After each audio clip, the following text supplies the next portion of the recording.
یہ جو فکر و فن کی ہے داستاں، یہ جو ذکر علم و شعور ہے جو روشنی میرے جار سو، میرے ہم سخن کا کمال ہے۔ پروگرام ہم سخن کے ساتھ عاطف بٹ کا سلام قبول کیجیے۔ معاشرے اور ادب کا تعلق بہت اہمیت کا حامل ہے، لیکن ادب معاشرے پر اور معاشرہ ادب پر کس طرح اثر انداز ہوتے ہیں، اس حوالے سے بات کرنے کے لیے آج ہم نے پروفیسر ڈاکٹر ضیاء الحسن صاحب کو دعوت دی ہے۔ وہ پنجاب یونیورسٹی کے شعبہ اردو سے وابستہ ہیں۔ ڈاکٹر صاحب، آپ کا بہت شکریہ، آپ نے ہمیں وقت دیا۔ آپ ایک منفرد پہچان رکھتے ہیں ادب پڑھانے کے حوالے سے بھی اور پھر ادبی حلقوں سے وابستگی کے حوالے سے بھی، تو میں آپ سے جاننا چاہوں گا کہ یہ معاشرے اور ادب کا آپس میں تعلق ہوتا کیا ہے؟ دیکھیے، تعلق ادب اور معاشرے کا کئی طرح سے قائم ہوتا ہے۔ پہلی بات تو یہ ہے کہ اگر کوئی معاشرہ ہو ہی نہ، فرض کریں، تو ادب تو نہیں ہوگا، اس کی تو گنجائش ہی نہیں ہے۔ ادب کی اہمیت یا ضرورت اس وقت محسوس ہوتی ہے جب لوگ ہوں اور لوگوں کو ابتداً مطلب مختلف نظریات رہے، جیسے ایک نظریہ تفریح کا تھا، جیسے جب دنیا میں افسانہ تخلیق ہو رہا تھا یا ایجاد ہو رہا تھا، اس وقت انہوں نے یہ کہا کہ یہ تفریح کے لیے ہوتا ہے۔ آہستہ آہستہ ادب کے جو مناسب ہیں وہ پھر ڈٹرمن ہونا شروع ہوتے ہیں۔ بعد میں ہمیں پتہ چلا کہ ادب تو ہماری بنیادی ضرورت ہے۔ دیکھیں، جیسے ہم جانتے ہیں کہ دنیا میں زبان کا آغاز کہانی کے ذریعے سے ہوا، تو اس کا مطلب ہے کہ کہانی کہیں کوئی ہمارے وجود کا بنیادی تقاضا تھا۔ اسی طرح جو ابتدائی شاعری ہے، ہومر وغیرہ، اوڈیسی اور ایلیڈ وغیرہ سے اگر ہم شروع کریں تو وہ کہانی بھی تھی اور شاعری بھی تھی، دونوں چیزیں تھیں، یعنی وہ منظوم داستانیں تھیں ایک طرح سے۔ تو اس کا مطلب ہے کہ ایک تو ادب اور معاشرے اور ادب اور انسانی وجود کا تعلق یہ ہے کہ ادب انسانی وجود کا مطالبہ ہے، اس کی ڈیمانڈ ہے۔ دوسرا یہ کہ ادب ہمارے انسانی رویوں کی تہذیب کرتا ہے، ان کی ترتیب کرتا ہے اور ہمیں ایک بہتر انسان بناتا ہے۔ آپ اس کو دیکھیں کہ جن معاشروں میں عظیم ادب تخلیق نہیں ہوا اور جن معاشروں میں عظیم ادب تخلیق ہوا، ان میں آپ کو بہت فرق نظر آئے گا۔ مثلاً اینشینٹ جو سوسائٹیز ہیں، اس میں عظیم ادب جہاں ہمیں نظر نہیں آتا، وہاں آپ کو وحشت نظر آئے گی، بربریت نظر آئے گی۔ اور اب آپ 21ویں صدی میں بیٹھے ہیں تو آپ کو وہی نظر آ رہی ہے، وحشت، بربریت، قتل و غارت گری، مطلب یہ چیزیں نظر آ رہی ہیں۔ تو اس کا ایک مطلب یہ ہے کہ آپ کے پاس عظیم ادب آپ بھی نہیں ہیں۔ درمیان میں ایک زمانہ ہمارے پاس ہے، یعنی اگر ہم سب کانٹیننٹ کے حوالے سے دیکھیں، بر صغیر پاک و ہند کے حوالے سے دیکھیں، تو مطلب یہ کہا جاتا ہے کہ جو یہ بتانا مشکل ہے کہ اردو زبان کی یہ جو نئی شکل تھی یا ماڈرن شکل تھی جس میں میر نے شاعری کی یا دکنی دور میں شاعری ہوئی، اس کو اس تہذیب نے پیدا کیا جس سے ہم ہند اسلامی تہذیب کہتے ہیں، یا اس زبان نے اس تہذیب کو پیدا کیا؟ اب ہوتا دو طرفہ عمل ہے، یعنی جس طرح زبان تہذیب پیدا کرتی ہے اور تہذیب زبان پیدا کرتی ہے، یہ چونکہ لمبے عرصے میں پھیلا ہوا کام ہوتا ہے، صدیاں اس میں لگتی ہیں، اس لیے اس کو ہم اتنا مائنیوٹلی جج نہیں کر سکتے اور بالکل کلیئر کٹ بات نہیں کر سکتے۔ اس لیے ہم کہتے ہیں کہ ہاں، ہند اسلامی تہذیب نے اردو زبان کو پیدا کیا اور پھر اردو زبان نے ہند اسلامی تہذیب کی نورشمنٹ میں اپنا کردار ادا کیا۔ اسی طرح سے جو ادب ہے وہ معاشرے سے اپنا سارا مواد لیتا ہے، یعنی اسے اپنی تخلیق کے لیے ایک معاشرہ چاہیے۔ کسی معاشرے کے بغیر ادب تخلیق نہیں ہو سکتا، کیونکہ اس کو زبان چاہیے جو معاشرہ بناتا ہے، اسے موضوعات چاہیے جو معاشرہ بناتا ہے، اسے ٹیکنیکس چاہیے جو معاشرہ بناتا ہے، اسے استعارات چاہیے جو معاشرے کی کلیکٹیو انکانشیس سے نکل کے آ رہے ہوتے ہیں۔ اسی طرح جب ادب تخلیق ہو جاتا ہے تو پھر وہ انسانوں کی تربیت کا کام کرتا ہے. جیسے مثال کے طور پہ اگر ہم اس زمانے کو دیکھیں جو میر کا زمانہ ہے یا غالب کا زمانہ ہے, ہمیں وہ اور طرح کے انسان نظر آتے ہیں. وہاں ایسے لوگ نہیں تھے جو دولت کے پیچھے اندھا دھند بھاگنے والے ہوں, مناصب کے پیچھے اندھا دھند بھاگنے والے ہوں. آپ نے ایک بڑا مشہور کسی انڈین گانے میں ایک ٹکڑا انہوں نے مزاحیہ سا رکھا ہوا تھا کہ لکھنؤ کے 2 نوابوں کی پہلے آپ کہتے ٹرین چھوٹ گئی. یہ لطیفہ بن گیا. حالانکہ آپ سوچیں کہ یہ زندگی کی ایک بہت بڑی قدر تھی. اس کا مطلب یہ تھا کہ ہر آدمی یہ کہہ رہا ہے کہ جناب یہ جو زندگی کا راحت ہے پہلے آپ لیجئے, یہ زندگی کی جو آسانی ہے یہ پہلے آپ لیجئے. اب پہلے میں کا زمانہ آ گیا. تو وہ جو پہلے آپ والی زندگی تھی اسے تشکیل دینے میں سب سے بنیادی کردار شاعری نے ادا کیا. میر نے, درد نے, جو اس طرح کے شاعر ہیں. جیسے درد کا ایک شعر ہے کہ کام مردوں کے جو ہیں سو وہی کر جاتے ہیں, جان سے اپنی جو کوئی کے گزر جاتے ہیں. تو اب جان سے گزرنا ایک قدر تھی. اب جان سے گزرنے کا مطلب خودکشی کرنا تو ظاہر نہیں تھا, مر جانا بھی نہیں تھا. وہ تو تھا جیتے جی اپنی جان لوگوں کے حوالے کر دینا, جیسے عبدالستار ایدھی نے کی, یا اس طرح کے جو بڑے لوگ کرتے ہیں جو اپنی زندگی نہیں گزارتے بلکہ دوسرے انسانوں کے لیے. تو یہ جو قدر تھی یہ کون پیدا کر رہا تھا؟ یہ شاعر پیدا کر رہے تھے. اس طرح کی اور بے شمار اخلاقیات کی جو قدریں ہمیں نظر آتی ہیں معاشرے میں, سٹیبل معاشروں میں, جو ہمارا ماضی میں تھا اب نہیں ہے.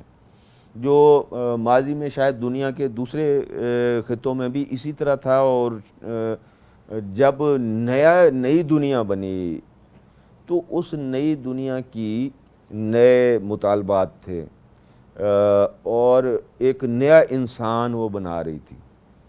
تو چونکہ وہ نئی دنیا پیدا یورپ اور امریکہ میں ہوئی, انہوں نے اس کے لیے ایک سسٹم بنا لیا. ہم چونکہ کنزیومر ہیں, اس نئی دنیا کے کنزیومر ہیں, اس لیے ہمارے پاس وہ سسٹم نہیں ہے. ان کے ہاں پھر تھوڑی سی سوشل سٹیبلٹی آ گئی, ہمارے ہاں وہ بھی نہیں آئی.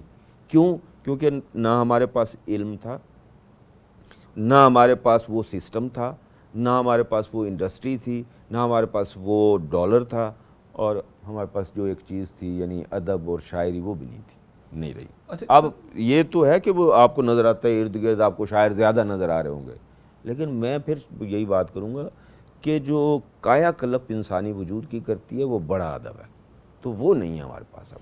اچھا, آپ معاشرتی استحکام کی بات کر رہے تھے. جی. معاشرتی استحکام ادب پہ کتنا اثر انداز ہوتا ہے, اس کی تخلیق پہ, اور پھر صرف تخلیق پہ نہیں بلکہ اچھے ادب کی تخلیق پہ کتنا اثر انداز ہوتا ہے؟ دیکھیں, ادب کے تخلیقی عمل کا سب سے زیادہ تعلق اس کی جو کلچر ہے یا تہذیب ہے دونوں سے ہوتا ہے. کلچر سے بھی ہوتا ہے, تہذیب سے بھی ہوتا ہے. جتنا کلچر اور تہذیب سٹیبل ہوگا اتنا بڑا ادب پیدا ہوگا. اس لیے حالی نے مقدمہ شعر و شاعری میں یہ لکھا کہ ادب جو ہے وہ زوال کے دور میں پیدا ہوتا ہے. انہیں یہ شائبہ ہوا کیونکہ برِ صغیر کا جو عظیم ادب تھا وہ اس کے سیاسی زوال کا زمانہ ہے, جی, وہ اس کے معاشی زوال کا زمانہ ہے. جی. تو حالی کو یہ شائبہ ہوا کہ شاید سیاسی, معاشی, سماجی زوال کے زمانے میں عظیم ادب پیدا ہوتا ہے. ایسا نہیں ہوتا. جو زمانہ برِ صغیر کے سیاسی, سماجی اور معاشی زوال کا ہے وہ اس کے تہذیب کے عروج کا زمانہ ہے, جس کی میں نے ابھی بات کی, جس میں اعلیٰ انسانی قدریں ہمیں نظر آتی ہیں. تو ہمیں ایک مستحکم تہذیب چاہیے ہوتی ہے ادب, اس کے بغیر بڑا ادب تخلیق نہیں ہو سکتا. ہماری تہذیب اب ہم جس میں رہتے ہیں مستحکم, تو ایک طرف میں یہ سمجھتا ہوں کہ ہم اب کسی تہذیب میں ہیں ہی نہیں, کیونکہ ہند اسلامی تہذیب جو 1857 میں جس کا خاتمہ شروع ہوا, ہمارے زمانے تک یعنی 21ویں صدی تک آتے آتے وہ اپنی رہی صحیح طاقت بھی ختم کر چکی ہے. وہ ہمارے پاس نہیں ہے, نئی ہم نے پیدا نہیں کی. تو آپ یہ سمجھتے ہیں کہ ہمارے معاشرے میں جو ادب کا زوال ہے اس کا بہت بڑا اثر جو ہے یا اس کی بہت بڑی وجہ جو ہے وہ اس تہذیب کا زوال ہے جس سے ہم پہلے وابستہ تھے. ہاں. اب اگر ہم نکلنا چاہیں تو اس کا ایک ذریعہ ہے، وہ یہ ہے کہ اور وہ پہلی بات تو یہ ہے کہ خود معاشرے میں اور معاشرے میں رہنے والے لوگوں میں یہ آرزو مندی ہو کہ ہم بہتر انسانی معاشرے میں رہیں. مجھے وہ نظر نہیں آتی. جب وہ بہتر یہ آرزو مندی جب پیدا ہوتی ہے تو پھر وہ ایک ایسی فضا معاشرہ بناتا ہے جس میں وہ معاشرہ ایسے ہوتا ہے کہ جیسے بڑا ادیب آپ کے ہاں کوئی ہے تو وہ اسے سارا آنکھوں پہ بٹھاتے ہیں، اس کا احترام کرتے ہیں. اس کے احترام کا طریقہ یہ نہیں کہ اسے ایوارڈ دیے جائیں، اس کا احترام کا طریقہ یہ کہ اسے بہت پڑھا جاتا ہے. میں بڑا حیران ہوا، مجھے 2-3 دفعہ امریکہ جانے کا موقع ملا اور میں دیکھ کے حیران رہ گیا کہ وہاں لوگ جتنا پڑھتے ہیں ہم اس کا تصور بھی نہیں کر سکتے. ہم کہتے ہیں کہ شاید یہ انفارمیشن ٹیکنالوجی کی وجہ سے کتاب سے ہم دور ہوئے ہیں. جنہوں نے وہ انفارمیشن ٹیکنالوجی ایجاد کی ہے وہ کتاب کے سب سے زیادہ قریب ہیں. تو سب سے بڑی بات، پہلی بات تو یہ ہے کہ ہمیں کچھ اپنے آپ کو انسان بنانے کے لیے محنت کرنی پڑتی ہے، ایک اعلیٰ انسانی وجود حاصل کرنے کے لیے. میں بہت معذرت خواہ ہوں، میں جس معاشرے میں رہتا ہوں مجھے اپنے ارد گرد اعلیٰ درجے کے انسان نظر نہیں آتے. مجھے اپنے ارد گرد وہ انسان نظر آتے ہیں جو دولت کے پیچھے بھاگ رہے ہیں، جو دوسروں کو نقصان پہنچاتے ہیں، دوسروں کو تکلیف پہنچاتے ہیں، اپنے گھر کا کوڑا کرکٹ اٹھا کے باہر پھینکتے ہیں. یہ نہیں سوچتے کہ وہ بھی انہی کا گھر ہے. اور الحاظ القیاس آپ کو ٹریفک کی صورتحال پتہ ہے، یہ اس طرح کی ٹریفک صرف وہیں ہوتی ہے جو خود غرض لوگوں سے بھرے ہوئے معاشرے ہوتے ہیں. تو ہمارے معاشرے کے رہنے والے انسانوں کی بنیادی جو خوبی ہے، یہ خصوصیت ہے، وہ خود غرضی ہے. اور اس خود غرضی کا شکار خود ان کی اپنے افراد خانہ تک ہو جاتے ہیں. یہ جو انسان ہے اگر ہم اسے تبدیل کرنا چاہتے ہیں تو اس کا واحد ذریعہ یہ ہے کہ ہمیں بہت سنجیدگی سے عظیم ادب پڑھنا ہوگا، نہ صرف اردو کا بلکہ دنیا میں جہاں جہاں عظیم ادب پیدا ہوا ہے اسے ہمیں اپنی زبان میں ترجمہ کرنا ہوگا، اسے پڑھنا ہوگا، اسے پڑھانا ہوگا. اس کے بغیر ممکن نہیں ہے، کیونکہ انسانی وجود کا علم سوائے لٹریچر کے اور کہیں نہیں ہے، نہ فزکس میں، نہ کیمسٹری میں، حتیٰ کہ سائیکالوجی تک میں نہیں ہے جو براہ راست کم از کم انسانی ذہن سے اور نفسیات سے متعلق ہے. وہ بھی پورے انسانی وجود کا احاطہ نہیں کر سکتا وہ علم. یہ وہ میریکولس علم ہے ادب کہ جس سے عظیم ادب سے لطف اندوز ہونے والا انسان کبھی برا ہو ہی نہیں سکتا، خود غرض ہو ہی نہیں سکتا، یعنی اس میں حیوانی خصوصیات پیدا ہو ہی نہیں سکتی، کیونکہ سب سے پہلے وہی کھینچ لیتا ہے. یہ مہدی افادی نے بھی ایک جگہ لکھا ہے کہ معاشرہ جو ہے وہ تب عظیم بنتا ہے جب ادب عظیم ہوتا ہے، اور جہاں لٹریچر زوال پذیر ہو جاتا ہے وہاں معاشرہ بھی دھڑم سے زمین پہ آ گرتا ہے. بالکل درست. تو آپ ادب کے استاد بھی ہیں، ادبی حلقوں سے وابستہ بھی ہیں، خود شعر کہتے ہیں، بطور نقاد ایک پہچان رکھتے ہیں. آپ کیا سمجھتے ہیں کہ ہمارے معاشرے میں ادب کا استاد جو ہے، یعنی تخلیق کار کی میں ابھی بات نہیں کر رہا یا نقاد کی بات نہیں کر رہا، ادب کا استاد جو ہے وہ کتنا کردار ادا کر سکتا ہے اس کایا کلپ میں جس کی ہم بات کر رہے ہیں؟ دیکھیں، ادب کا استاد اور استاد کسی بھی علم کا، وہ کسی بھی قوم کو بنانے یا بگاڑنے میں بنیادی کردار ادا کرتے ہیں. وہی قومیں بڑی قومیں ہوتی ہیں جن کو پڑھانے والے، سکھانے والے استاد موجود ہوتے ہیں. اب ہمارے ساتھ ایک بدقسمتی ہوئی، اور وہ بدقسمتی میں پورا معاشرے کے سارے ادارے شامل ہیں کہ ہم نے یہ سمجھ لیا کہ استاد ہونا ایک نوکری ہے. جب ہم نے اس کو ایک نوکری سمجھا تو ہم نوکری کی طرف سے کرتے ہیں، یعنی جاتے ہیں اور جو ہمارا ڈیوٹی ہے، یعنی فزکس پڑھانا ہے فزکس پڑھا کے آ جاتے ہیں، میتھمیٹکس پڑھانا ہے وہ پڑھا کے آ جاتے ہیں، یا لٹریچر پڑھانا ہے تو ہم کیا کرتے ہیں، یہ شعر کی جتنی ہمیں سمجھ ہے اتنی تشریح کرا دی، یا اس کی تعبیر کر دی، یا اس کی تنقید پڑھا دی. اس سے انسان نہیں بنتا، اس سے تربیت بھی نہیں ہوتی. لٹریچر جیسے ایک نامیاتی کل ہے، ٹوٹیلٹی میں ایک زندہ وجود ہے، تو جب تک استاد اس طرح سے اس کو پیش نہیں کرے گا، اس کی ایفیکٹ کیسے ہوگا، اس کا اثر کیسے ہوگا، تاثیر کیسی ہوگی، طالب علم کیسے بدلیں گے؟ اب آپ خود بھی ماشاءاللہ استاد ہیں اور بہت اچھے استاد ہیں، آپ کو بہت اچھی طرح پتہ ہے کہ ہمارا سٹرکچر کیسا ہو گیا ہے۔ ہمارے بچوں کے جو والدین ہیں انہیں اپنے بچوں سے دلچسپی نہیں ہے، انہوں نے کبھی یہ دیکھنے کی کوشش نہیں کی کہ ہمارے بچے جو ہیں وہ اعلیٰ انسان بن رہے ہیں کہ نہیں۔ وہ بچوں کو کہتے ہیں 95% نمبر لینے ہیں، میڈیکل کالج میں داخل ہونا ہے، انجینئرنگ کالج میں CSS کرنا ہے، وہ انہیں کوئی نہیں کہتا بیٹا اچھے انسان بھی بننے ہیں، نہ وہ خود ان کو اچھا انسان بن کے ماڈل فراہم کرتے ہیں، نہ استاد اچھا انسان بن کے انہیں ماڈل فراہم کرتا ہے، نہ انہیں لٹریچر کے وہ معنی بتاتا ہے جو اچھا انسان بننے والے ہوتے ہیں۔ تو اس کی بنیادی وجہ یہ ہے کہ ہمارے اداروں میں جو لوگ اس استاد کے طور پر اپنا کردار ادا کر رہے ہیں وہ استاد ہیں ہی نہیں۔ پبلک سروس کمیشن ہو یا یونیورسٹیوں کے سلیکشن بورڈز ہوں، وہاں سلیکشن کے جو بھی معیارات ہیں ان معیارات کے تحت اچھے استاد منتخب کیے ہی نہیں جا سکتے۔ ان کے پاس کوئی پیرامیٹر نہیں ہے کہ وہ یہ پہچانے کہ یہ اچھا استاد ہے یا یہ اچھا استاد نہیں ہوگا، کوئی پیرامیٹر نہیں ہے۔ اور کیونکہ ہمارا تو یہ شعبہ ہے اس لیے میں بہت اچھی طرح جانتا ہوں، ہر سال جب پبلک سروس کمیشن کے انٹرویوز ہو رہے ہوتے ہیں تو وہ انٹرویو لینے کے لیے جو لوگ جا رہے ہوتے ہیں یہ وہ لوگ ہوتے ہیں جو کوشش کرتے ہیں، وہ سمجھتے ہیں کہ وہاں انٹرویو لینے کے جو پیسے ملیں گے اس کے لیے وہ جا رہے ہوتے ہیں۔ کوئی اس لیے نہیں جا رہا ہوتا کہ میں نے اچھا استاد سلیکٹ کرنا ہے کیونکہ میری قوم کو اچھے استاد کی ضرورت ہے۔ تو وہ لوگ جا رہے ہوتے ہیں کہ اگر کوئی واقعی اچھا استاد ان کا انٹرویو لے تو وہ استاد بننے کے قابل نہیں ہوں، جو خود استاد بننے کے قابل نہیں وہ استاد سلیکٹ کرنے جا رہے ہیں، تو کیا ہوگا؟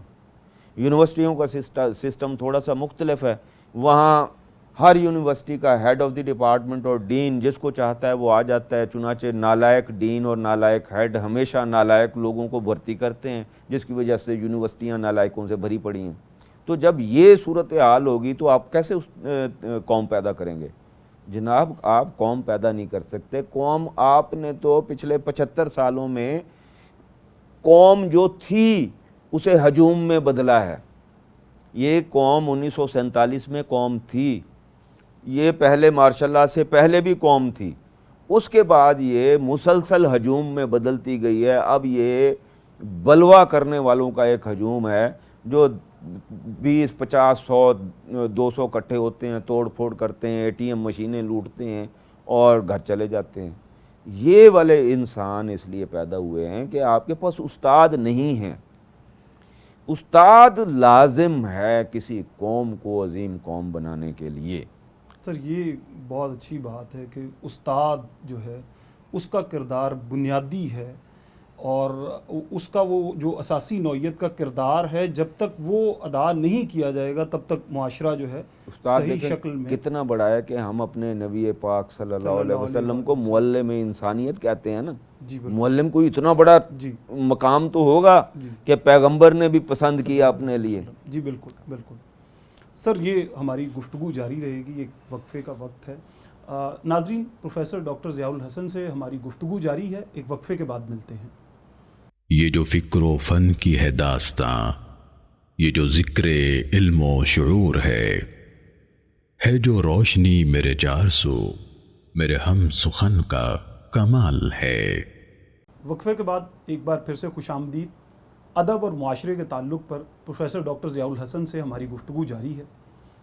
ڈاکٹر صاحب، وقفے پہ جانے سے پہلے آپ بات کر رہے تھے کہ ہمارے ہاں یونیورسٹیوں کا جو نظام ہے استاد بھرتی کرنے کا اور پبلک سروس کمیشن کا جو نظام ہے اس میں بھی بنیادی خرابیاں ہیں، اور عام طور پہ یہ ہوتا ہے کہ استاد بھرتی کرنے کے لیے ایسے لوگوں کو بلایا جاتا ہے سلیکشن بورڈز میں جو خود اچھے استاد نہیں ہوتے۔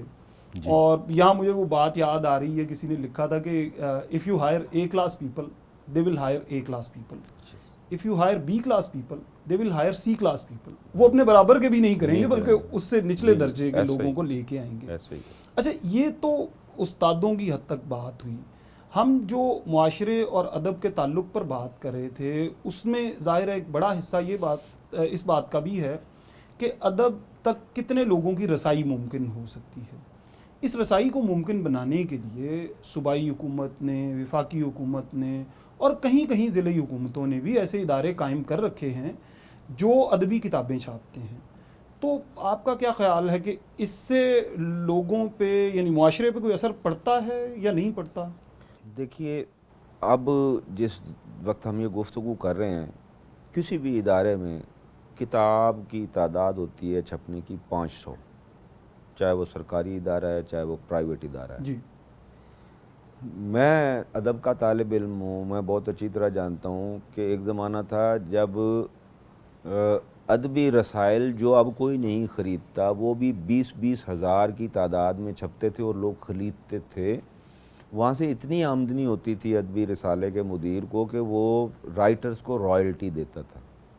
جو ہمارے پرانے ادیب تھے جو 60s تک رہے، وہ تو رائلٹی کے بغیر اپنی کتاب چھپواتے تھے، نہ کوئی مضمون کسی رسالے میں چھپواتے تھے. اس کا مطلب ہے کہ اس وقت پڑھنے والے لوگ موجود تھے. جی. اب 500 کی کتاب چھپتی ہے اور 500 کی تعداد میں اور وہ نہیں بکتی ہے، اس کا مطلب اب پڑھنے والے لوگ نہیں ہیں. تو کوئی تبدیلی ہے، کوئی پڑھنے والے لوگ کہاں گئے ہیں، کیوں لوگ نہیں پڑھتے ہیں؟ اس کی ظاہر ہے بہت ساری وجوہات ہیں، جس میں سے ایک وجہ تو ظاہر ہے یہی ہے کہ موجودہ زندگی نے انسانوں کو پیسہ کمانے والی مشین بنا دی ہے، اس لیے ان کے پاس پڑھنے کے لیے وقت نہیں ہے. لیکن میں سمجھتا ہوں ایسی بات نہیں ہے. مجھے پتہ ہے کہ میں پچھلے 40 سال سے سال میں 40 سے لے کر 50 ہزار صفحات پڑھتا ہوں. تو اس کا مطلب ہے کہ میرے جو طالب علم مجھ سے ینگ ہیں، مجھ سے کم عمر ہیں بہت زیادہ، ان کی کیپیسٹی تو زیادہ ہونی چاہیے نا پڑھنے کی. تو وہ پڑھتے کیوں نہیں ہیں؟ ڈگریاں تو لینے کے لیے وہ آتے ہیں، ڈگریاں لے بھی جاتے ہیں، لیکن پڑھے بغیر. تو پہلی بات تو یہ ہے کہ ادارے بنانے سے علم نہیں بنتا، قوم بنانے سے بنتا ہے. مجھے معلوم ہے مجلس ترقی ادب بڑی اعلیٰ درجے کی کتابیں چھاپتے ہیں، میں وہ خریدتا ہوں، پڑھتا ہوں. یا مغربی پاکستان اردو اکیڈمی تحقیق و تنقید کی اتنی اعلیٰ درجے کی کتابیں کسی ایک ادارے نے نہیں چھاپی جتنی وہاں سے چھپی ہیں. ہم پڑھتے ہیں، خریدتے ہیں. اچھا چلیں، ہم کہتے ہیں کہ تنقید تحقیق تو عام آدمی کا نہیں، شاعری افسانہ تو پڑھیں گے نا. شاعری افسانہ بھی وہ عمیرہ احمد کو پڑھتے ہیں جو کہ افسانہ نگار یا ناول نگار ہے ہی نہیں. وہ پہلے زمانے میں بھی وہ نسیم حجازی پڑھے جاتے تھے زیادہ، یا احمد اسلم پڑھے جاتے تھے، یا رضیہ بٹ پڑھی جاتی تھیں، لیکن اس کے ساتھ ساتھ قرۃ العین حیدر بھی پڑھی جاتی تھی. اب قرۃ العین حیدر کو یا عبداللہ حسین کو پڑھنے والی نسل معدوم ہو گئی ہے. تو جب تک ہم وہ نسل پیدا نہیں کریں گے ادارے بنانے سے کام نہیں چلے گا. پہلے ہمیں اپنے یعنی نوجوانوں کو وہی پھر کہ اس میں والدین کا بھی اتنا ہی ہے. مجھے پتہ ہے میرے بچے چھوٹے تھے، آپ یقین کریں میں نے سینکڑوں کہانیوں کی کتابیں پڑھائیں. میں والدین سے پوچھیں وہ کہیں گے یہ تو وقت کا ضائع ہوتا ہے، انہیں وہ سبجیکٹ پڑھنے چاہیے اور رٹے لگانے چاہیے جس کا امتحان لے کے انہیں 90% نمبر لینے چاہیے.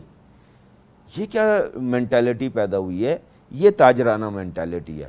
یعنی ان کے لیے تعلیم بھی تجارت کا ایک ذریعہ ہے، لین دین کا ایک ذریعہ ہے. ادھر ڈگری لو، ادھر نوکری لو، ادھر. تو اس طرح سے قومیں نہیں بنتی، اس طرح سے انسان بھی نہیں بنتے ہیں. والدین اپنا کردار ادا نہیں کر رہے ہیں، وہ اپنے بچوں کی تربیت کے لیے ان کے پاس وقت نہیں ہے. استاد آپ کے اداروں میں بیٹھے نہیں ہوئے. مجھے پتہ ہے کہ پورے میرے سبجیکٹ کے لوگ جو ہیں پورے پاکستان کی یونیورسٹیوں میں واقعتاً استاد جو بیٹھے ہیں اس سے ملا کے بمشکل ایک ڈپارٹمنٹ ایک یونیورسٹی کا بنتا ہے. تو باقی یونیورسٹیاں تو خالی پڑی ہو جائیں گی، وہاں تو استاد ہی نہیں ہوں گے. تو اور جو کچھ ہم پڑھا رہے ہیں اور جس کے ذریعے سے ہم ایم فل اور پی ایچ ڈی کروا رہے ہیں، تو M Phil P H D تو ہوتے رہیں گے. M Phil P H D کروانا کوئی بڑا کام نہیں ہے. جبکہ ہمارے اوپر ایچ ای سی جیسا ادارہ بھی بیٹھا ہے جس نے پاکستان کے تعلیمی نظام کو تباہ و برباد کرنے کی آخری رسم بھی پوری کر لی. تو ایسے عالم میں ہم کیسے توقع کریں کہ کوئی آدمی جائے گا اور جا کے ان سرکاری اداروں میں وہ ادب بھی نہیں چھپتا. وہ ادب جو عوام پڑھتے ہیں، جو لوگ پڑھتے ہیں یا لوگ پڑھنا چاہتے ہوں گے یا پڑھ سکتے ہوں گے، وہ تو پرائیویٹ پبلشر بیٹھ کے چھاپ رہا ہے. پرائیویٹ پبلشر وہ کتاب چھاپے گا جو لوگ پڑھنا چاہتے ہیں. سرکاری ادارے وہ کتاب چھاپیں گے جو اس کا ڈائریکٹر چھاپنا چاہتا ہے. جی. ڈائریکٹر وہ کتاب چھاپے گا جو اس کے دوستوں کی ہے. تو پھر یہی ہوگا. اچھا، ویسے یہاں یہ بات کہ ادب کے جس حوالے پہ آپ نے بات کی اس کو عام طور پہ مقبول ادب یا پاپولر لٹریچر کہا جاتا ہے.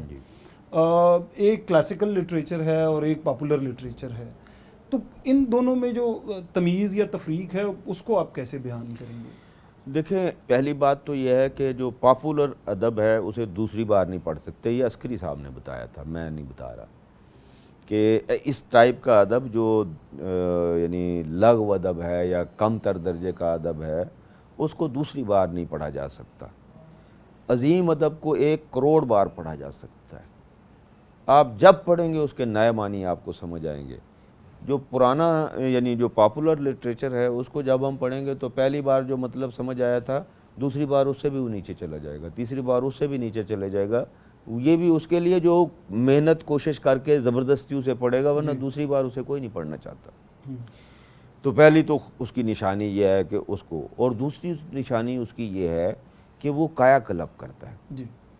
جتنے تعداد میں عمیر احمد کے ناول پڑھے جاتے ہیں اتنی تعداد میں اگر برادرز کروموزوف آپ پڑھا دیں تو آپ کی، میں یہ آپ کو گارنٹی دیتا ہوں کہ لوگ ویسے نہیں رہیں گے، کم از کم وہ جنہوں نے وہ پڑھا ہے. پھر ٹی ایس ایلیٹ نے ایک بڑی کمال کی بات کی. اس نے کہا کہ اگر عظیم ادب کو پڑھنے والا ایک آدمی بھی موجود ہے کسی معاشرے میں تو اس کے پڑھنے کے اثرات آخر تک جائیں گے لیکن وہ نظر نہیں آئیں گے.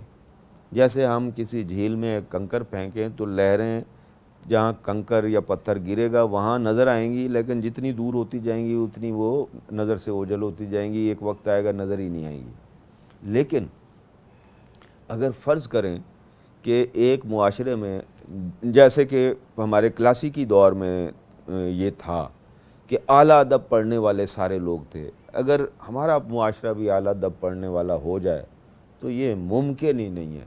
یہ جو اس کائنات میں چند ناممکن چیزیں ہیں ہو سکتی ہیں، ان میں سے ایک یہ ہے کہ یہ ہو ہی نہیں سکتا کہ وہ اعلیٰ انسان نہ ہو.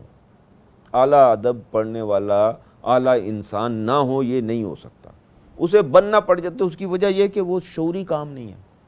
وہ ادب اس کے وجود میں جاتا ہے اور اس کے اندر کوئی اتھل پتھل کرتا ہے اور اس کے اندر کا جو میل ہے وہ اس کو باہر نکال پھینکتا ہے اور اسے اجلا کر دیتا ہے، صاف ستھرا کر دیتا ہے. اندر سے وہ جو اعلیٰ انسانی قدریں کہیں مٹی دھول میں اٹی ہوئی تھیں وہ نکھر کے سامنے آ جاتی ہیں. وہ آدمی کوئی برا کام کر ہی نہیں سکتا. انسانوں کو تکلیف پہنچانے والا، انسانوں کو نقصان پہنچانے والا کوئی کام کر ہی نہیں سکتا وہ. اچھا، یہ جو بات ہے کہ اعلیٰ ادب جو ہے وہ اتھل پتھل کرتا ہے، وہ انسانوں کو بدلتا ہے، ان کے اندر کا میل ختم کرتا ہے، تو اب یہاں یہ سیاسی نوعیت کی ایک بات ہے کہ کیا جو مقتدر حلقے ہیں وہ اس بات کو قبول کریں گے؟ نہیں کریں گے. اسی لیے تو آپ دیکھیں یہ جو اعلیٰ ادب اور اصل مذہب سرمایہ داری نظام کے 2 دشمن ہیں.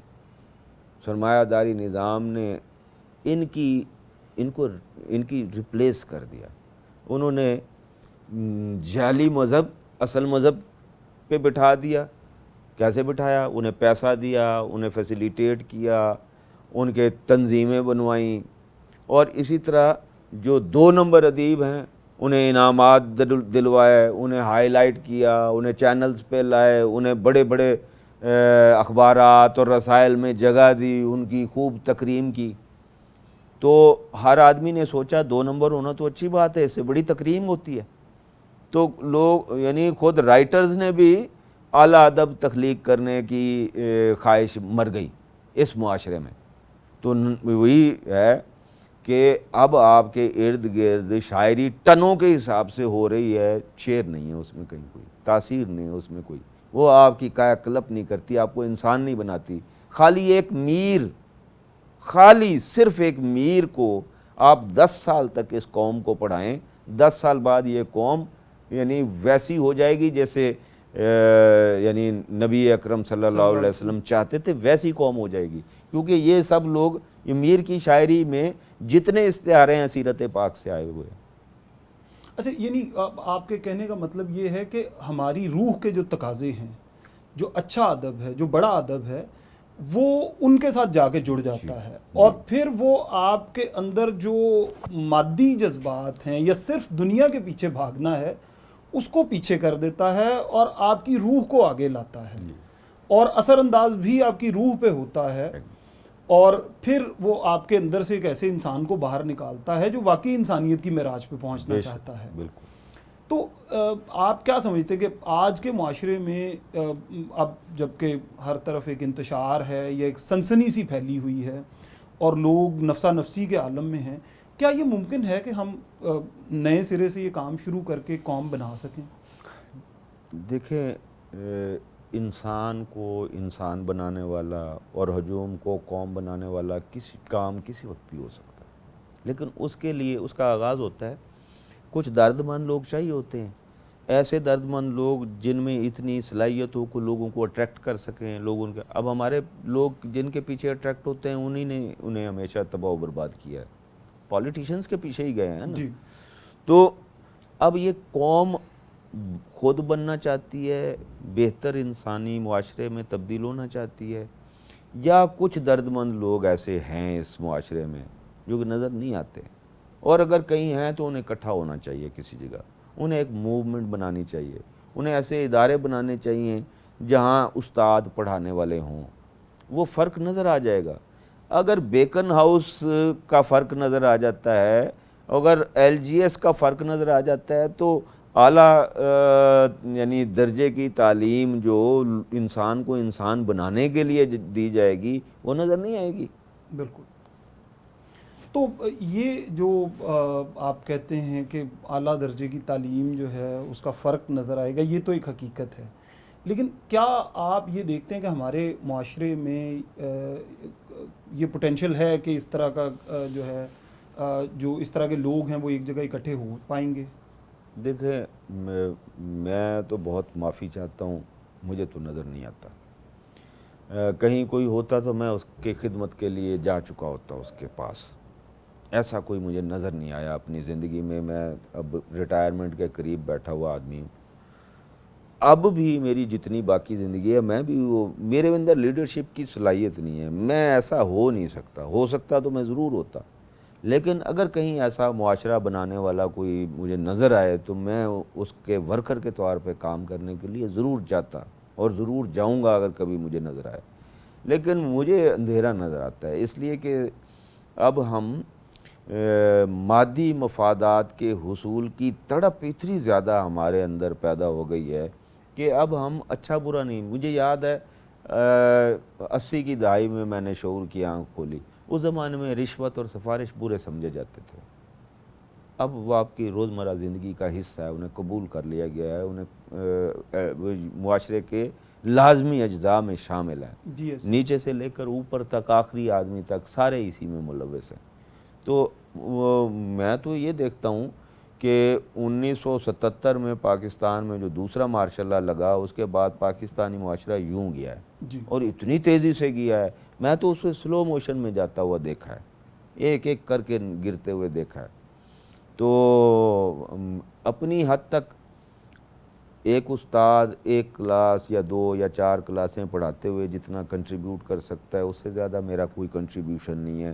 میں چاہتا تھا کاش ایسا ہوتا، لیکن میں بتا رہا ہوں کہ میں لیڈر نہیں ہوں، میرے اندر یہ صلاحیت نہیں، میں استاد ہوں، میں کسی ایسے استادوں کے دستے میں تو شامل ہو سکتا ہوں، اور ایسا دستہ کاش ہو، ناممکن کچھ نہیں ہے، شاید آج بھی کوئی سوچنے والا پیدا ہو جائے ہمارے اندر، ہم ویسے بھی پوری قوم اسی کے انتظار میں بیٹھی ہوئی ہے، خود تو ہم نے کرنا کچھ نہیں ہے۔ یہ بہت اچھی بات ہے جو آپ نے ذاتی حوالے سے بتائی، اور میں چاہتا ہوں کہ آپ کے ذاتی حوالے پہ کچھ مزید بات ہو، یہ ایک وقفے کا وقت ہے، اس کے بعد ہم آپ کے ذاتی حوالے کی اس بات کو آگے لے کے چلیں گے۔ ناظرین، ادب اور معاشرے کے تعلق پر ہماری بات چیت جاری ہے، ایک وقفے کے بعد دوبارہ ملتے ہیں۔ یہ جو فکر و فن کی ہے داستاں، یہ جو ذکر علم و شعور ہے جو روشنی میرے جار سو، میرے ہم سخن کا کمال ہے۔ ناظرین، وقفے کے بعد ایک بار پھر سے خوش آمدید۔ پروفیسر ڈاکٹر ضیاء الحسن سے ادب اور معاشرے کے تعلق پر ہماری بات چیت ہو رہی ہے۔ ڈاکٹر صاحب، وقفے پہ جانے سے پہلے آپ کچھ اپنے ذاتی حوالوں کی بات کر رہے تھے، تو میں چاہتا ہوں کہ آپ بتائیں کہ آپ نے ادب کن لوگوں سے پڑھا اور ادب کو سیکھا کیسے، اس کو پڑھنے کا طریقہ، اور وہ کون لوگ تھے جنہوں نے آپ کو متاثر کیا اس سلسلے میں؟ میں نے لٹریچر انٹرمیڈیٹ میں پڑھنا شروع کیا اور اس میں میرے استاد کا دخل ہے۔ اتفاق سے میرے اردو اور انگریزی دونوں کے استاد بہت کمال درجے کے لوگ تھے۔ ایک سلیم شاہ صاحب تھے جو ہمیں انگریزی پڑھاتے تھے، محمد خالد صاحب تھے، ایم اے کالج میں نے پڑھا ہے، تو انٹرمیڈیٹ میں نے وہاں سے کیا، تو وہ اردو کے استاد تھے اور بھلا کے آدمی تھے۔ یعنی میں بالکل یہ پورے یقین سے کہتا ہوں کہ اب تو ان کا انتقال ہو گیا، لیکن اردو غزل کو ان سے بہتر سمجھنے والا میں نے اپنی زندگی میں نہ بھارت میں کوئی دیکھا ہے نہ پاکستان میں دیکھا، یہی اردو کے خطے ہیں۔ تو آپ سوچیں، میں انٹرمیڈیٹ کے زمانے میں نے 6 جلدوں پر مشتمل میر کا کلیات، 3 جلدوں پر مشتمل سودا کا کلیات، اور یہ جتنے بھی ہمارے شاعر تھے وہ کلیات سے کم پڑھنے کو پڑھنا نہیں کہتے تھے۔ اچھا۔ تو وہ میں پڑھتا تھا، شعر نکالتا تھا، ان سے ڈسکس کرتا تھا، وہ ایک ایک لفظ، ایک ایک قافیہ، ایک ایک استعارہ اور بہو روزان، یہ چیزیں وہ اس انٹرمیڈیٹ کے زمانے میں، اب ہمارے یہاں P H D M Phil میں بھی نہیں ہوتا یہ کام۔ جی، اسی طرح۔ تو وہ انہوں نے مجھے ان 2 سالوں میں شاعری کے ساتھ یہ ہوا کہ میں نے پوری کلاسیک پڑھ لی، اور اقبال جدید شاعروں سے اس کے ذرا بعد میں میری شناسائی ہوئی۔ اور جب میں بی اے میں گیا تو وہاں ہمارے استاد تھے آغا سہیل صاحب۔ آغا صاحب خود بہت اچھے فکشن لکھنے والے تھے اور فکشن کے کریٹک تھے، انہوں نے فکشن کی طرف ڈالا۔ ان 2 سالوں میں میں نے پورا اردو فکشن پڑھا اور روسی، فرانسیسی اور جرمن گریٹ فکشن کے اس وقت جو اویلیبل ترجمے تھے وہ سارے پڑھے۔ جب میں ایم اے میں آیا تو یہاں مجھے سجاد باقر رضوی سے سیکھنے کا موقع۔ سجاد باقر رضوی بہت بڑے استاد تھے اور میں شاید ان کے شاگردوں میں سب سے کم ترین ہوں، کیونکہ میں نے بڑے بڑے لوگوں کو دیکھا ہے جن کی انہوں نے تربیت کی۔ جیسے مثال کے طور پہ سہیل احمد خان صاحب تھے، تو ہم جانتے ہیں کہ سہیل صاحب جو ہے بطور استاد ان کا ایک بڑا مقام ہے، آپ کے بھی استاد رہے۔ تو انہوں نے پھر جو وہ ذرا بڑی سطح کے استاد تھے، لٹریچر میں پڑھ چکا تھا، اب وہ فکری سطح پر جو تربیت تھی میری وہ سجاد باقر رضوی نے کی۔ تو باقر صاحب نے یعنی آپ سمجھیں کہ میری سمت ہی بدل دی۔ مثال کے طور پہ میں مذہبی حوالے سے نان بلیور تھا، باقر صاحب نے بڑی، یعنی حالانکہ وہ لٹریچر کے استاد تھے، مذہبیات کے استاد نہیں تھے، لیکن مجھے اس رستے پہ ڈالا اور پھر آہستہ آہستہ آہستہ آہستہ اب میں پتہ نہیں کتنی دور نکل گیا ہوں، لیکن اس رستے پہ ڈالنے والے وہ تھے۔ یہ تہذیب سے جوڑنے، کیونکہ وہ خود تہذیب سے بڑی دلچسپی تھی اور ان کی ساری تنقید کا مرکزی نقطہ تہذیب تھا، تو وہ مجھے ایک طرح سے ٹرانسفر ہوا۔ تو اس کی وجہ سے میں جتنا تہذیب میں گیا اتنا مذہب میں بھی کے ساتھ بھی ایک تعلق خدا اور نبی پاک صلی اللہ علیہ وسلم سے خصوصاً وہ محبت ایسی ہے کہ اب میں کبھی کسی مجلس میں خدا پاک کے بارے میں بات کروں تو مجھے لگتا ہے میرے دل جو ہے نا وہ کچھ پگھل رہا ہے، اور اسی طرح نبی پاک کے بارے میں بات کروں تو وہ بھی مجھے لگتا ہے میرا دل جو ہے نا پگھل رہا ہے۔ یہ وہ استادوں کا دیکھیں کتنی وہ ہوتی ہے، آپ پہ احسانات ہوتے ہیں، میں وہ احسان نہیں چکا سکتا۔ تو یہ میرے استاد تھے، زیادہ نہیں ہیں، لیکن ان میں سے ایک ایک نے مجھے زندگی اور ادب کی ایک نئی سمت سے روشناس کرایا۔ اور اب تو یہ 41واں سال ہے مجھے لٹریچر پڑھتے ہوئے، اور جوں زیادہ عمر میری ہو رہی ہے، میری پڑھنے کی آرزو مندی اتنی طاقتور ہوتی جاتی ہے۔ تو اچھا، یہ تو آپ کا سفر ہو گیا جو آپ نے سیکھا اپنے استادوں سے، خود ادب پڑھا۔ آپ نے بتایا کہ 41 برس جو ہے ہو چلے اس بات کو۔ اتنا ہی لمبا آپ کا دورانیہ ادبی حلقوں سے وابستگی کا ہے. جی بالکل اتنا. وہاں سے بھی کچھ سیکھا آپ نے؟ بہت کچھ سیکھا. وہ بڑے ادارے ہیں تھے کم از کم. یہ 1980 کا سال ہے. ویسے تو میں 1979 میں ایم اے او کالج میں انٹرمیڈیٹ میں داخل ہوا، لیکن 1980 میں میری خالد صاحب سے جو ایک یعنی پرسنل سیکھنے کا ایک تعلق شروع ہوا. میں ان کے گھر جاتا تھا ہر اتوار کو اور سارا دن ان کے ساتھ گزارتا تھا. سارا دن وہ لٹریچر پہ گفتگو، وہ اپنا کام بھی کرتے رہتے تھے، بات چیت بھی، میرے سوالوں کے جواب بھی دیتے رہتے تھے. وہی زمانہ ہے جب میں نے شعر کہنے بھی اسی زمانے میں شروع کی. اور شعر کہنے کی وجہ وہ یہ اتوار کا دن ہوتا تھا، شام کو وہ وہاں سے گھر سے نکلتے تھے رواز گارڈن سے اور ٹی ہاؤس آتے تھے. ہم پیدل چلتے ہوئے گپ شپ کرتے ہوئے حلقے کا اجلاس اٹینڈ کرتے تھے. پھر آہستہ آہستہ تھوڑے دنوں میں اور دوست جو میرے ہم عمر تھے، پھر دوسرے حلقے. تو اس زمانے میں لاہور میں یعنی جو ریگولر جتنے دن تھے اتنے ریگولر اجلاس ہوتے تھے. اچھا. حلقہ ایک دن حلقہ ادب اسلامی کا اجلاس ہوتا تھا، ایک دن حلقہ تصنیف ادب کا اجلاس ہوتا تھا. حلقہ ارباب ذوق 3 جلسے اس کے ہوتے تھے، ایک یونیورسٹی کیفیٹیریا میں، ایک پاک ٹی ہاؤس میں اور ایک چینیز لنچ ہوم میں. تو اسی طرح پنجابی ادبی سنگت، پنجابی ادبی پروار اور اس طرح کے جو ہم وہ زمانے میں تو ہم ہر ایک میں جاتے تھے. اور مجھے اب تک یاد ہے کہ پہلے 6-7 سال ہم صرف سنتے تھے، بولنے کی جرت نہیں ہوتی تھی. بڑے بڑے لوگ تھے اس وقت.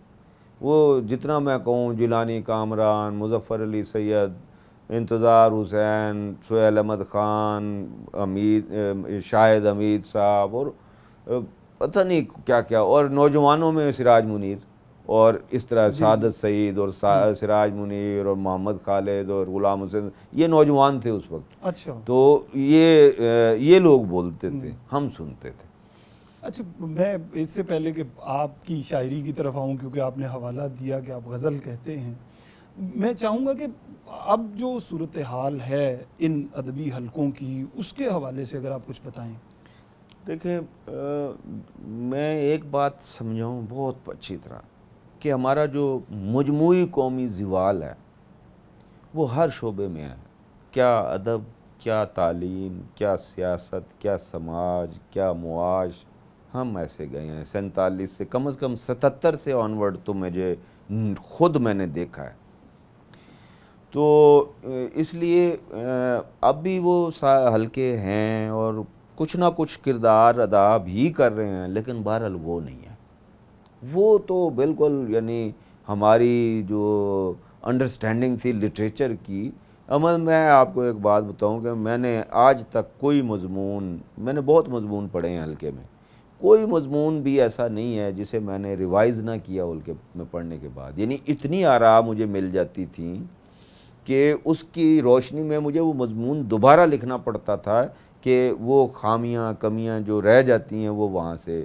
تو یہ ایک تربیت تھی کہ مضمون ایسے لکھنا چاہیے، مضمون میں یہ چیز بھی ہونی چاہیے، یہ بھی ہونی چاہیے جو نہیں ہے. تو یہ تربیت ہماری، میں تو کہتا ہوں کہ میرے استادوں کے بعد سب سے زیادہ میری تربیت ادبی حلقوں خصوصاً حلقہ ارباب ذوق نے کی. اچھا، اور پھر اس تربیت کے زیر اثر جو کچھ آپ نے لکھا، میں چاہوں گا کہ ہمارے ناظرین جو ہیں وہ بھی اسے سنیں. اچھا، اللہ کرے آپ کے ناظرین شاعری کو سنجیدگی سے سننے والے ہوں، اس لیے کہ اب زیادہ تر تو مجمع ہمارا جو ہے نا وہ پھکڑ باز مزاحیہ شاعری، جی اسی طرح، اور بلو ٹین بلکہ 14-15 سال کی عمر کے نوجوان بچوں والی لو پوئٹری سننے میں دلچسپی رکھتے ہیں. جی ایسا ہی ہے. جب وہ میں کوشش کروں بھی تو نہیں لکھ سکتا، مزاج ہوتا ہے آدمی کا. اور پھر ہماری تربیت جن استادوں نے کی وہ ایک معیار آپ کو دے جاتے ہیں، آپ اس سے چاہ کے بھی نیچے نہیں اتر سکتے. تو میں ایک غزل آپ کو پیش کرتا ہوں کہ یقین سمجھتا ہوں جس کو کہیں گمان ہی نہ ہو. واہ. یقین سمجھتا ہوں جس کو کہیں گمان ہی نہ ہو، میرے عدم سے پرے اور ایک جہاں ہی نہ ہو. واہ واہ، خوب. اور نکل نہ آئے کسی اور ہی جہاں کی زمین. نکل نہ آئے کسی اور ہی جہاں کی زمین، میں آسمان پہ پہنچوں تو آسمان ہی نہ ہو، واہ واہ خوب اور ملی ہوئی ہی نہ ہوں سب یہاں وہاں کی حدیں، خوب ملی ہوئی ہی نہ ہوں سب یہاں وہاں کی حدیں، وہاں سمجھتا ہوں جس کو کہیں یہاں ہی نہ ہو، یہاں ہی نہ ہو خوب اور کہیں کہیں سے عیاں ہے کہیں کہیں سے نہاں، کہیں کہیں سے کہیں کہیں سے عیاں ہے کہیں کہیں سے نہاں، نہاں عیاں ہی نہ ہو اور عیاں نہاں ہی نہ ہو، واہ خوب اور کہیں غلط ہی نہ ہو جو سمجھ رہا ہوں میں، کہیں غلط ہی نہ ہو جو سمجھ رہا ہوں میں، زماں زماں ہی نہ ہو اور مکان مکان ہی نہ ہو۔ واہ بہت خوب بہت خوب سر، اگر ایک اور غزل آپ ہمارے ناظرین کے لیے عطا کریں۔ جن کو ہے بات کا ڈھب نہیں بولتے، آہا بہت خوب جن کو ہے بات کا ڈھب نہیں نہیں بولتے، ظرف ہیں جو لبالب نہیں بولتے، اور بولنے پر نہ یوں ہم کو مجبور کر، ہم نہیں بولتے جب نہیں بولتے، واہ واہ خوب بولنے پر نہ یوں ہم کو مجبور کر، ہم نہیں بولتے جب نہیں بولتے، اور ہم کو معلوم ہے گفتگو کس سے ہے، آہا ہم کو معلوم ہے گفتگو کس سے ہے، ہم کو معلوم ہے کب نہیں بولتے، واہ واہ خوب اور بولنے کے بھی آخر کچھ آداب ہیں، بھائی محفل میں یوں سب نہیں بولتے، واہ واہ بہت خوب بولنے کے بھی آخر کچھ آداب ہیں، بھائی محفل میں یوں سب نہیں بولتے، اور کیسے کیسے نہ تھے قصہ گو شہر میں، بولتے تھے کبھی اب نہیں بولتے واہ واہ بہت خوب کیسے کیسے نہ تھے قصہ گو شہر میں، بولتے تھے کبھی اب نہیں بولتے، اور آدمی چاہیے بولنے کے لیے، آہا عہدہ و جاہ و منصب نہیں بولتے، واہ آدمی چاہیے بولنے کے لیے، عہدہ و جاہ و منصب نہیں بولتے، اور ماہ و انجم بھی کرتے ہیں سرگوشیاں، صرف چشم و رخ و لب نہیں بولتے، اور چپ لگی ہے ہماری زبانوں کو کیوں، کس لیے آپ ہم اب نہیں بولتے۔ واہ واہ بہت خوب ڈاکٹر صاحب، میں خود ظاہر ہے آپ سے پڑھا ہوں، آپ کی شاعری پڑھی ہے، اور ہمارے ناظرین کے لیے تو شاید یہ پہلا موقع ہوگا بہت سے لوگوں کے لیے کہ وہ اس طرح کے شعر سن رہے ہیں، اس طرح کی بات کو، اس طرح کے خیال کو وہ شعر کی شکل میں سن رہے ہیں، کیونکہ ہمارے ہاں یہ سمجھا جاتا ہے کہ شاید غزل کی شاعری جو ہے وہ صرف عشق اور محبت سے ہی جڑی ہوئی ہے، یا وہ جو سوکیانہ قسم کے جذبات آج کل کچھ لوگوں نے بھر دیے ہیں شعر کی شکل میں، وہ صرف اس تک محدود ہو کے رہ گئی ہے۔ تو میں چاہوں گا اگر ایک اور غزل آپ ہمیں عطا کریں تو ہمارے ناظرین جو ہیں ان کے لیے یہ ایک ٹریٹ ہوگی ایک طرح سے۔ بڑی محبت آپ کی، بہت شکریہ۔ تو چلو کچھ شعر جو مجھے یاد آتے ہیں وہ میں پیش کر دیتا ہوں۔ چلیں میں آپ کو لو پوئٹری بھی سناتا ہوں، جی ضرور ضرور۔ وہ بھی ظاہر اس طرح کی نہیں ہے۔ جی تیری آنکھوں سے جتنا دیکھتا ہوں، خوب تیری آنکھوں سے جتنا دیکھتا ہوں، میں بس اتنی ہی دنیا دیکھتا ہوں، واہ واہ خوب اور کبھی وہ حسن بھی دیکھوں گا جا کر، آہا کبھی وہ حسن بھی دیکھوں گا جا کر، ابھی اپنی تمنا دیکھتا ہوں، واہ اور گزرتی ہے تیرے کوچے سے دنیا۔ کوچہ جی جی کوچہ یسرب سمجھ لیں تو شعر کے معنی تھوڑے اور واہ ہو جاتے واہ ہیں۔ خوب بہت خوب گزرتی ہے تیرے کوچے سے دنیا، تیری کھڑکی سے کیا کیا دیکھتا ہوں، واہ اور وہ کہتا ہے مجھے تم دیکھتے ہو، خوب وہ کہتا ہے مجھے تم دیکھتے ہو، میں کہتا ہوں کہ اچھا دیکھتا ہوں، واہ واہ اور میں اپنے آپ سے باہر نکل کر ضیا اپنا تماشا دیکھتا ہوں، واہ واہ واہ میں اپنے آپ سے باہر نکل کر ضیا اپنا تماشا دیکھتا ہوں۔ واہ واہ بہت خوب ڈاکٹر صاحب، میری خواہش ہے کہ یہ گفتگو کا سلسلہ ہمارا چلتا رہے، اور ہمارے ناظرین کے لیے اس میں جو فکری سامان ہے وہ اس سے بھی بہرہور ہوں، اور جو ایک روح کی تازگی کا سبب اس سے پیدا ہوا ہے وہ سلسلہ بھی آگے بڑھے، لیکن دامن وقت میں اتنی گنجائش نہیں ہے کہ ہم اس سلسلے کو مزید آگے بڑھا سکیں۔ میں آپ کا بے حد ممنون ہوں کہ آپ نے ہمیں وقت دیا، ادب اور معاشرے کے تعلق کو سمجھنے میں ہماری مدد اور رہنمائی کی، اور پھر اپنے کلام سے ہمیں بہت کچھ سیکھنے کا موقع دیا۔ ناظرین، پروفیسر ڈاکٹر ضیاء الحسن سے ادب اور معاشرے کے تعلق پر ہماری گفتگو جاری تھی۔